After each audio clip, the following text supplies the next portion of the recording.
Oso sentsazio polita, ez da? Gartxilatik atera eta herri guztia, nire herria zain egotea, kriston postasuna izan da.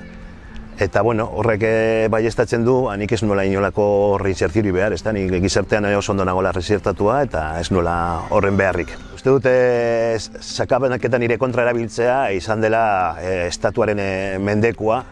Hainbat aldiz salatu duan sakabenaketa hori, orainik zer den frogatu izan dut. Eta, urte baterako 3 gartxeletan egon naiz. Lehenengo Basauri, gero Daraukara, 400 kilometrotara eta azkenean Zabaiara, ez da. Orain ulertzen dut askotan, bisitara joan naizenean eta ikusten nuenean presoen ardura, ez da, bidaiaren inguruan, eta niz betzatzen nuen, legon lasai, zuzaude barruan eta gu kapoan gaude bisita egiten, horrek konturatzen naiz, benetan presoarentzako zer den,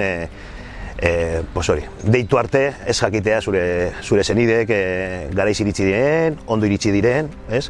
Ze sakabanaketa horrek sortzen dituen istripuak ere salatu ditut askotan, eta nire kasuan familiari tokatu zitzaion istripu bat izatea, ezta? Darokara iritsi berri eta lehenengo istripua izan zuten. Eta, hori presoarentzat da izugarrizko talka bat. Konturatu naiz ere bai, gure beste eskaretako bat beti izan dena preso gaixoak etxean egon behar direla, barruan ikusita zenolako egoretan dauden, gero eta beharrezkoa dela uste dut, ezta? Hor txabonoan nengoenean beti pentsatzen nuen, nire zigorra da. Eta ni nago sufritzen eta nire gauzak eman ditu, ezta? Baina ni estezio naiz, ezta? Ni 2. gradu batean egon naiz.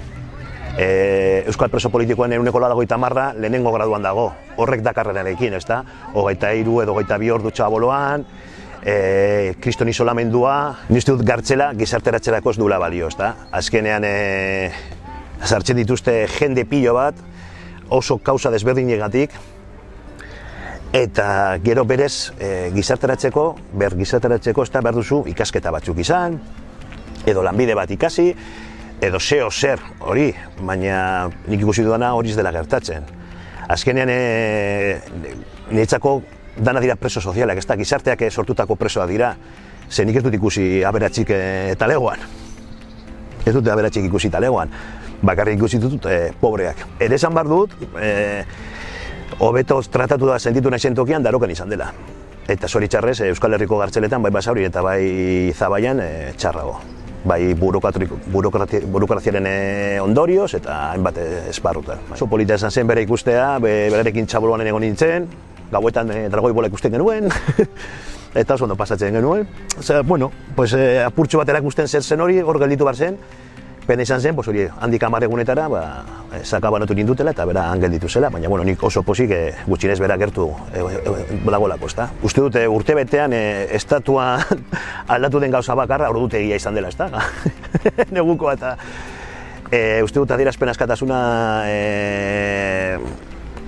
arazo larria dela beraientzako, pentsamendu bakarraren aldekoa direnek ez duten nahi beste pentsamendurik egotea, kapaz direla dozen gauza egiteko pentsamendu bakarrei hori mantentzeko, eta ikusten da nola raperoak, Baltonik, Pablo Hasél, Boro, Insurgencia, eta jarritu dezakegu, ezta? Zenbat kasu dauden adierazpen askatasuna erabiltzeagatik, adierazpen askatasuna bermatzeagatik gartxelara edo arazo judizialak esaten ari garen pertsonak, ezta? Sortu didan da borroka grina. Eta, astelehenetik aurrera jarraitu beharko du horretan.